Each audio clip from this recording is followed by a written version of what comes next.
Hey guys, नमस्कार। आप लोगों का टॉप 10 क्लासेस के प्यारे से यूट्यूब चैनल पर स्वागत करता हूं। तो गाइज, आज के लेक्चर में हम लोग चर्चा करने वाले हैं कक्षा 9 की गणित प्रश्नावली 2 अध्याय की बात करने वाले, अध्याय 2 की बात करने वाले हैं। कह लिया जाए चैप्टर नंबर 2 की बात करने वाले। गाइज, चैप्टर नंबर 2 आपका पॉलिनोमियल्स है, अर्थात बहुपद क्या होता है। कई लोगों के मन में ये प्रश्न उठता है कि बहुपद क्या है, बहुपद के प्रकार क्या हैं। गाइज, तो आज इस लेक्चर में, एक छोटे से लेक्चर में हम बहुपद आपको समाप्त कर देने वाले हैं। बहुपद की सारी डिटेल, सारी कहानी आज के छोटे से लेक्चर में बता के जाएंगे। अंत तक बने रहिएगा, वीडियो को अंत तक जरूर देख के जाइएगा। बहुपद, सारे बहुपद आपके क्लियर हो जाएंगे। बहुपद के प्रकार, बहुपद को कैसे बांटा गया, बहुपद आखिर होता क्या है, सारी चीज क्लियर हो जाएगा। अगर आज की लेक्चर आपने अटेंड किया तो प्रश्नावली पूरी 2 की बात करें, एकदम मक्खन के जैसा क्लियर हो जाएगा। तो गाइस, चैनल पर नए आए होंगे तो चैनल को सब्सक्राइब करके दोस्तों के साथ वीडियो को जरूर शेयर कीजिएगा। वीडियो पसंद आए तो वीडियो को लाइक जरूर कीजिएगा। तो चलिए लेक्चर को स्टार्ट करते हैं, मेरा आपके टाइम को घुमाए हुए। तो लेक्चर को स्टार्ट करते हैं। सबसे पहली हेडिंग है बहुपद क्या होता है, पॉलिनोमियल्स क्या होता है, बहुपद क्या होता है। ध्यान से समझिएगा बहुपद क्या होता है। हमने एक बहुपद की एक नई डिफिनीशन आपको लिखा गया उसको समझाएंगे, और बाकी तो आपको सारे लोग यही बताते होंगे, एक या एक से अधिक पद वाले जो क्या कहलाते हैं, बहुपद कहलाते हैं। एक या एक से अधिक पद वाले जो कहलाते हैं क्या कहलाते हैं, बहुपद कहलाते हैं। वो बहुपद की डिफिनीशन हम लोग यहाँ नहीं सीखने वाले हैं, दूसरी एक नई डिफिनीशन। तो नई डिफिनीशन के लिए एक बार वीडियो को जरूर लाइक कीजिएगा, समझ में आए तो। चलिए, हमने क्या लिखा है, एक फलन लिया है x का, उस फलन का नाम p लिखा है, p ऑफ x कोई फलन है, ठीक। अब ये a0 a1x plus a2x square plus dot dot dot dot an(x) के पावर n एक फंक्शन लिया गया है गाइस, यहाँ एक फलन है वो। फिर उसके बाद आगे कर रहा है, जहां a0 a1 a2 an एक वास्तविक संख्या है। वास्तविक संख्या वो संख्या होती है, सभी संख्याओं का समूह, संसार में जितनी संख्याएं हैं सभी संख्याएं वास्तविक संख्याएं कहलाती हैं।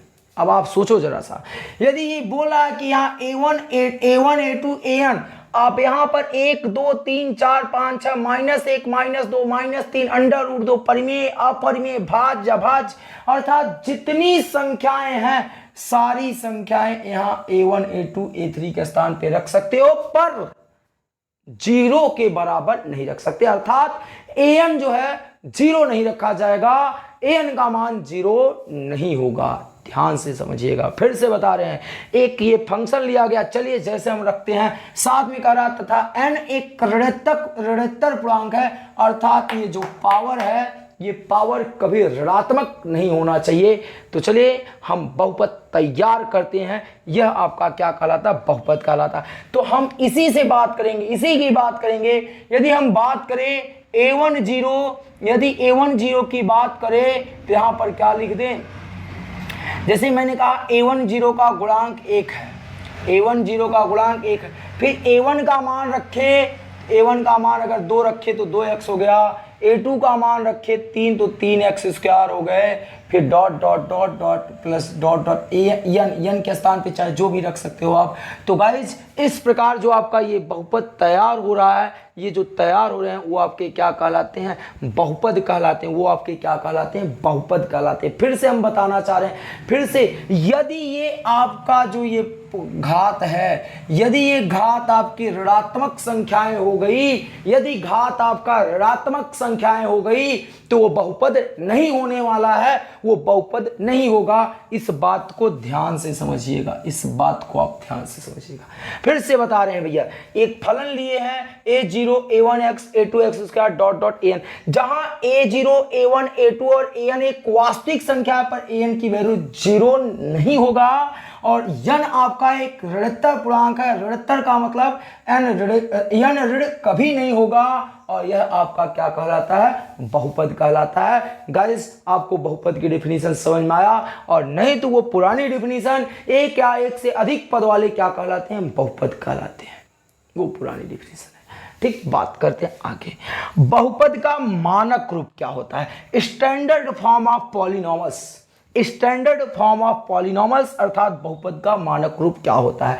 तो ध्यान से समझिएगा, बहुपद को चर राशि की घातों में चर राशि की घातों में, बहुपद को चर राशि के घातों में आरोही क्रम और अवरोही क्रम, आरोही क्रम का मतलब होता है, आरोही का मतलब होता है बढ़ते क्रम, अवरोही का मतलब होता है घटते क्रम। अर्थात मिला जुला के क्या कर रहा है कि बहुपद को चर राशि की घातों में, चर राशि की घातों में, चर कौन होता है, ये राशि क्या कहलाती है, चर कहलाती है। तो चर राशि के घातों में आरोही क्रम या अवरोही क्रम में लिखना ही बहुपद का मानक रूप कहलाता है। हमने क्या लिखा है, बहुपद को चर राशि की घातों में आरोही क्रम या अवरोही क्रम में लिखना। चलिए आरोही क्रम अवरोही क्रम मैंने एग्जाम्पल लिख के रखा है। देखिए हमने क्या यहां लिखा गया, अवरोही क्रम लिखा गया। क्या लिखा गया, अवरोही क्रम।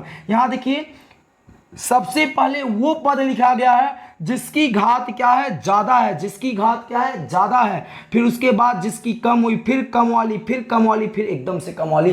तो ये अवरोही क्रम हुआ। अर्थात किसी बहुपद को अवरोही क्रम और आरोही क्रम में लिखना ही बहुपद का मानक रूप, स्टैंडर्ड फॉर्म ऑफ पॉलिनोमियल्स कहलाता है। यदि आपको बिछड़ा हुआ बहुपद ऐसे मिल जाए जैसे 4x³ फिर -7x घाते 5 फिर 8x², फिर 9x + 7, तो बोल दिया गया इसको आप मानक रूप में लिखो, तो आप इसे आरोही क्रम में या अवरोही क्रम में लिख सकते हो। तो चलो यदि हम आरोही क्रम में लिखें तो हमको सबसे पहले जिसकी घात सबसे ज़्यादा है वो चीज़ लिखेंगे, फिर उसके बाद आगे लिखेंगे। यदि आपका जो है बहुपद की सबसे घात एकाक अंक और ले सकते हैं, जैसे 8x घाते 8 दे दिया, तब बताओ तो सबसे बड़ी घात किसकी होगी, इसकी होगी। तो सबसे पहले ये लिखेंगे, फिर उसके बाद घात किसकी है, इसकी है, तो ये लिख लेंगे। फिर घात किसकी है, ये, तो ये लिख लेंगे। फिर घात किसकी है, ये, फिर किसकी है, ये, और फिर किसकी है, ये। तो ये बहुपद का क्या कहलाता है, मानक रूप कहलाता है। अर्थात कोई भी बहुपद अपने मानक रूप में तब होगा जब वो अवरोही या आरोही क्रम में होगा। तो गाइज इस प्रकार ये बहुपद का मानक रूप समझा जा सकता है। ठीक, आगे ध्यान से समझिएगा। आगे क्या करते हैं, अब हम लोग बहुपद का वर्गीकरण करते हैं। पद के आधार पे बहुपद का वर्गीकरण, अर्थात बहुपद में कितने पद होंगे उस आधार पे बहुपद को हमको बताना होगा। तो सबसे पहला होता है एक पदी बहुपद, जिसे मोनोमियल कहते हैं। क्या कहते हैं, मोनोमियल, अर्थात एक पदी बहुपद। एक पदी बहुपद क्या होता है, चलो पहले हम इधर सीखते हैं। x फिर 2x फिर 4x फिर 5x फिर 7x फिर 2x, ऐसे तमाम चीज़ें। अब बताओ इसमें कितने पद हैं, एक पद, इसमें भी एक पद, इसमें भी एक पद, इसमें भी एक पद, इसमें भी एक पद, इसमें भी एक पद। तो ऐसे बहुपद जिनमें केवल एक पद होता है, जिनमें केवल एक टर्म होता है, वो आपका क्या कहलाता है, एक पदीय बहुपद कहलाता है। क्या कहलाता है, एक पदी बहुपद कहलाता है।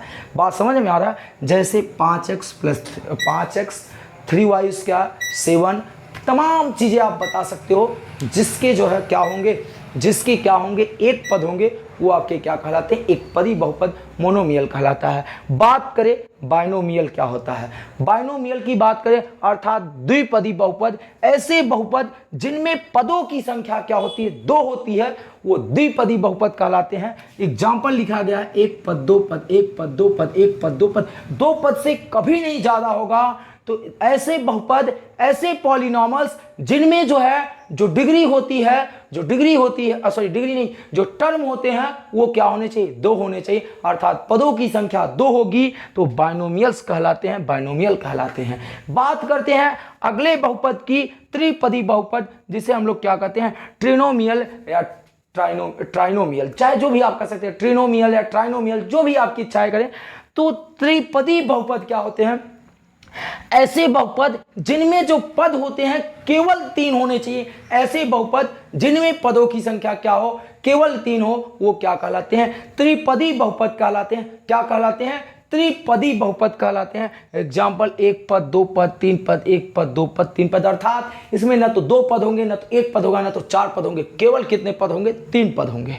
बात करते हैं जीरो पॉलिनोमियल, अर्थात जीरो पॉलिनोमियल का मतलब शून्य बहुपद। शून्य बहुपद ऐसे बहुपद जिनके सभी गुणांक क्या हो? शून्य हो। ऐसे बहुपद जिनके सभी गुणांक क्या हो? शून्य हो, वो क्या कहलाते हैं? शून्य बहुपद कहलाते हैं। जैसे आपके ये दिया गया एक नोट पॉइंट आपको बता रहे हैं, शून्य न तो एक पदी है, न तो द्विपदी है, न तो त्रिपदी है, न तो बहुपदी है। फिर से बता रहे हैं, शून्य न तो एक पदी है, न तो द्विपदी है, न तो त्रिपदी है, न तो बहुपदी है, बल्कि शून्य एक शून्य बहुपद है जिसके गुणांक सदैव क्या होते हैं? शून्य होते हैं। तो गाइज इस बात को ध्यान से समझिएगा और इस बात को आप अच्छे से समझिएगा। तो गाइज एक स्क्रीनशॉट लीजिएगा, फिर हम लोग अब घात के आधार पे बहुपद का वर्गीकरण करते हैं।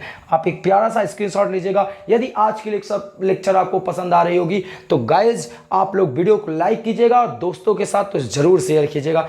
कम से कम ये लेक्चर आपका जो है अच्छा प्यार दिखाइएगा आप लोग इस पे। तो गाइस चर्चा करते हैं कि घात के आधार पे बहुपद का वर्गीकरण कैसे करते हैं। किस बात की चर्चा करते हैं? घात के आधार पे, डिग्री के आधार पे पॉलिनॉमियल्स का वर्गीकरण कैसे करते हैं। आइए ध्यान समझिएगा। सबसे पहला होता है रैखिक बहुपद। क्या होता है? रैखिक बहुपद।